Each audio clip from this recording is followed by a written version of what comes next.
Hello जी guys. सो आज हम इसमें पढ़ने वाले हैं सेंट्रोसोम एंड सेंट्रियोल्स।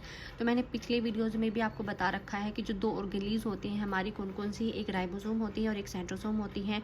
दोनों ही मेम्ब्रेन बाउंड ऑर्गेनीज नहीं होती हैं, ठीक है। ये जो सेंट्रोसोम होता है ना, उसमें दो सिलेंड्रिकल स्ट्रक्चर्स होते हैं जिनको सेंट्रियोल्स बोला जाता है। और ये जो है ये सराउंडेड होते हैं तुम्हारे अमोर्फस प्री सेंट्रियोलर मटेरियल से। ये दोनों सेंट्रियोल्स होते हैं वो एक दूसरे के परपेंडिकुलरली अरेंज्ड होते हैं, ऐसे प्रेजेंट होते हैं एक दूसरे के परपेंडिकुलरली। और इनकी जो ऑर्गेनाइजेशन होती है ना वो कैसी होती है, तुम्हारी कार्डव्हील जैसी होती है, ठीक है।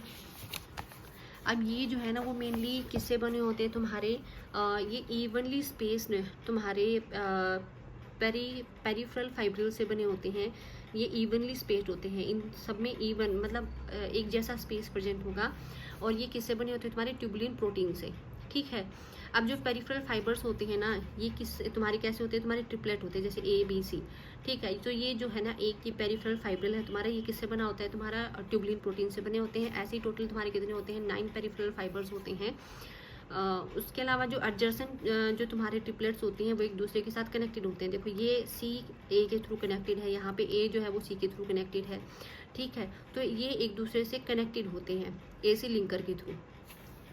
उसके अलावा जो तुम्हारा जो सेंट्रल पार्ट होता है ना उसको क्या बोला जाता है, तुम्हारा सेंट्रल हब बोला जाता है।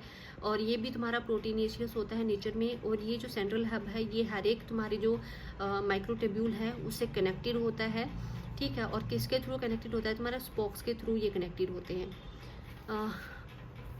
ठीक है। यहाँ तक मैंने बता दिया है। और ये स्पोक्स भी किससे बने होते हैं, तुम्हारे प्रोटीन से बने होते हैं। जो सेंट्रियोल्स होते हैं ना वो तुम्हारे क्या बेसल बॉडी की फॉर्मेशन करते हैं, जिससे तुम्हारा क्या बनता है, सीलिया एंड फ्लैजिला बनता है, ठीक है। कल भी मैंने वीडियो में बताया था कि जो सीलिया और फ्लैजिला वो बेसिकली किससे बनते हैं, तुम्हारे किससे ओरिजिनेट होते हैं, तो तुम्हारी बेसल बॉडी से। तो सेंट्रियोल्स जो होते हैं ना वो बेसल बॉडी की फॉर्मेशन करते हैं। उसके अलावा स्पिंडल फाइबर्स की भी फॉर्मेशन करते हैं, जो तुम्हारी सेल डिवीजन के टाइम पे तुम्हारे जो क्रोमोसोम्स होते हैं ना उनको सेपरेट करवाने में हेल्प करते हैं, ठीक है। अब हम बात करते हैं न्यूक्लियस की। तो न्यूक्लियस क्या होता है, न्यूक्लियस एक सेल ऑर्गेनली होती है। सबसे पहले न्यूक्लियस को किसने दिया था, तो रॉबर्ट ब्राउन ने दिया था। कब दिया था, 1831 में दिया था। उसके बाद जो न्यूक्लियस के अंदर का जो न्यूक्लियर मटेरियल है तुम्हारा उसको स्टेन किया गया था, किसने, फ्लेमिंग ने स्टेन किया था एक बेसिक डाई से। और उन्होंने इसको नाम दिया था क्रोमेटिन, ठीक है। तो क्रोमेटिन नाम किसने दिया था, तुम्हारा फ्लेमिंग ने दिया था। अब जो इंटरफेस न्यूक्लियस होता है, मतलब ऐसी सेल जो डिवाइड नहीं कर रही होती है, तो उस टाइम पे जो न्यूक्लियस होता है उसमें 3 चीज़ें होती हैं। कौन कौन सी होती है, तुम्हारी सबसे पहले तुम्हारा क्रोमेटिन होता है। उसके बाद तुम्हारी एक या एक से ज़्यादा कुछ तुम्हारी स्फेरिकल बॉडीज़ होती हैं, प्लस तुम्हारा न्यूक्लियाई या फिर जिसको न्यूक्लियोलस भी बोला जाता है वो तुम्हारा प्रेजेंट होता है, ठीक है। अब इलेक्ट्रॉन माइक्रोस्कोप की स्टडी ने क्या रिवील किया था कि जो न्यूक्लियस होता है वो कवर होता है तुम्हारा किसी न्यूक्लियर मेम्ब्रेन से। तो यहाँ पे 2 न्यूक्लियर मेम्ब्रेन होती हैं और उनके बीच का जो स्पेस होता है उसको क्या बोला जाता है, प्री न्यूक्लियर स्पेस बोला जाता है। और उन दोनों के बीच में कितना डिफरेंस होता है, तुम्हारा 10 to 15 नैनोमीटर होता है। तो 2 न्यूक्लियस, ये 1 हो गई, ये 2 हो गई, तो इन दोनों के बीच का जो डिस्टेंस वो 10 to 15 नैनोमीटर है, ठीक है। इनके बीच में तुम्हारे पोर्स प्रेजेंट होते हैं, न्यूक्लियर मेम्ब्रेन के बीच में तुम्हारे पोर्स प्रेजेंट होते हैं। और ये पोर क्या करते हैं, तुम्हारा जो आरएनए है उसके अलावा जो तुम्हारे प्रोटीन है उसको क्या करता है, उसका ट्रांसपोर्ट करवाता है साइटोप्लाज्म से न्यूक्लियस में और न्यूक्लियस से साइटोप्लाज्म में, ठीक है। तो ये बोथ वे का होता है, दोनों डायरेक्शंस में तुम्हारी मूवमेंट होती हैं इन पोर्स के थ्रू। उसके अलावा तुम्हारी जो आउटर मेम्ब्रेन होती है न्यूक्लियस की, वो क्या करती है, वो तुम्हारी कंटिन्यूस होती है आरएनए ईआर के साथ, जो आरईआर की फॉर्मेशन करते हैं, आरईआर की फॉर्मेशन करते हैं।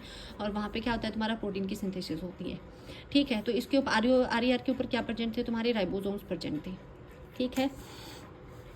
अब इसके अलावा जो तुम्हारा जो न्यूक्लियोलस होता है, जो पीछे बोला गया था कि न्यूक्लियस में क्या क्या प्रेजेंट होता है, जो न्यूक्लियोलस होता है वो मेनली क्या होता है, न्यूक्लियोलस साइट होती है तुम्हारी किस किस की फॉर्मेशन की, तुम्हारे जो आरएनए होता है, राइबोसोमल आरएनए होता है ना उसकी साइट, उसकी सिंथेसिस की साइट होती है तुम्हारा न्यूक्लियोलस, ठीक है। उसकी सिंथेसिस की साइट होती है तुम्हारी न्यूक्लियोलस। अब अगर हम बात करते हैं न्यूक्लियस की, तो कुछ एक तुम्हारे ऐसे भी सेल्स होती हैं जिसमें मैच्योर होने पे न्यूक्लियस प्रेजेंट नहीं होता है। तो उसमें तुम्हारे एग्जांपल्स हैं आरबीसी के। तुम्हारे जो ह्यूमन आरबीसी है, रेड ब्लड सेल्स, वो जब मैच्योर नहीं होती है तो उनमें न्यूक्लियस होता है, पर जो मैच्योर फॉर्म हो जाती है ना उनकी, तो उसमें न्यूक्लियस प्रेजेंट नहीं होता है। आरबीसी की लाइफ स्पैन कितनी होती है तुम्हारी? 120 डेज होती है।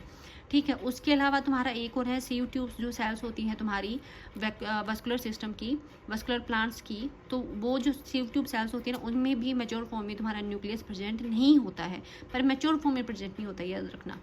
अब जो न्यूक्लियर मैट्रिक्स होता है ना, या फिर तुम न्यूक्लियोप्लाज्म जिसको बोलते हैं, उसमें क्या क्या होता है? तुम्हारा न्यूक्लियोलस होता है एंड तुम्हारा क्रोमेटिन होता है।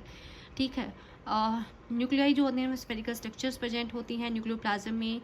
ये तुम्हारा ऐसा कुछ है नहीं। अच्छा, अब हम आते हैं तुम्हारे मेन उस पर कि तुम्हारा जो मैंने बता दिया था कि अब तक कि क्या क्या न्यूक्लियस के बारे में। अब जो तुम्हारा क्रोमेटिन होता है ना, वो क्या बनाता है? तो जब तुम्हारी सेल डिवाइड कर रही होती है तो जो क्रोमेटिन है वो किसके फॉर्मेशन कर देता है? तुम्हारा मॉडिफाइड होकर तुम्हारा क्रोमोसोम की फॉर्मेशन करता है। क्रोमेटिन में होता क्या क्या है? तो तुम्हारा क्रोमेटिन में डीएनए होता है, आरएनए होते हैं, हिस्टोन्स प्रोटीन होते हैं एंड नॉन हिस्टोन्स प्रोटीन्स होते हैं। ठीक है, ये क्रोमेटिन में तुम्हारे प्रेजेंट होते हैं। अब जो क्रोमोसोम होता है उसके स्ट्रक्चर की हम बात करते हैं, तो उसमें एक सेंट्रोमियर होता है, बीच में जो तो तुम्हारे क्रोमेटिड्स होते हैं ना क्रोमोसोम की, उनको एक दूसरे के साथ कनेक्ट करके रखता है। उसके अलावा कई बार इसमें ना यहाँ पे डिस्क शेप स्ट्रक्चर्स होती हैं।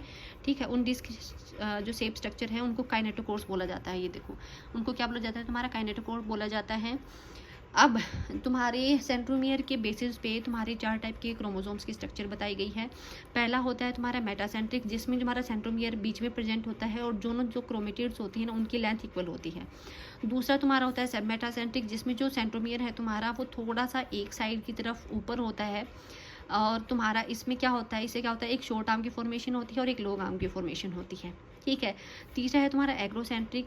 तो एग्रोसेंट्रिक में क्या होता है तुम्हारा कि जो तुम्हारा सेंट्रोमियर है वो तुम्हारे बिल्कुल ही एंड के पास होता है, एक साइड बिल्कुल एंड के पास होता है। तो इसके रिजल्ट क्या होता है कि तुम्हारा एक जो आर्म है वो बहुत ज़्यादा शॉर्ट हो जाती है और दूसरी जो आर्म है वो लॉन्ग हो जाती है। ठीक है, अब लास्ट है तुम्हारा टेलोसेंट्रिक, जिस पे जो सेंट्रोमियर जो है ना तुम्हारा वो कहाँ प्रेजेंट होता है? तुम्हारे टर्मिनल पे प्रेजेंट होता है। तो इसमें तुम्हारी एक ही आर्म प्रेजेंट होती है मोस्टली। अब यहाँ पे अगर हम क्रोमोसोम को जब स्टेन करते हैं तो जो कुछ ऐसा पार्ट हो जाए जो स्टेन नहीं होता है, तो जो नॉन स्टेनिंग पार्ट होता है ना उसको एक कांस्टेंट लोकेशन पे, मतलब एक ही लोकेशन पे वो पाया जाता है नॉन स्टेनिंग पार्ट, तो उसको बोला जाता है तुम्हारा सैटेलाइट। ठीक है, जो क्रोमोसोम में जो नॉन स्टेनिंग कांस्टेंट पार्ट होता है क्रोमोसोम का उसको बोला जाता है सैटेलाइट। माइक्रोबॉडीज़ की हम बात करते हैं तो बहुत ये माइक्रोबॉडीज़ जो होती है ना वो मेम्ब्रेन बाउंड ऑर्गेनली होती है, बहुत ही छोटी छोटी वेसिकल्स प्रेजेंट होती हैं। ठीक है, और इसमें क्या होते हैं? बहुत सारे तुम्हारे एंजाइम्स होते हैं।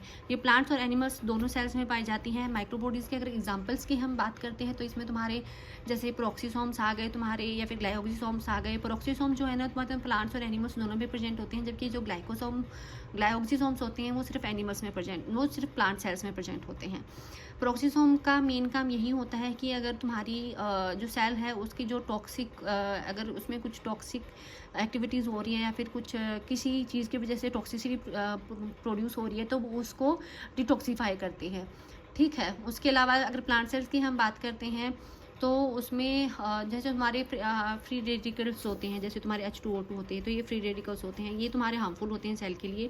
तो इसमें क्या होता है? कैटलेज होता है, और ये कैटलेज इसको जो H2O2 है ना वो इसको कन्वर्ट कर देता है तुम्हारे H2+O2 में। ठीक है, तो ये तुम्हारी जो सेल है उसको प्रोटेक्ट करके रखते हैं।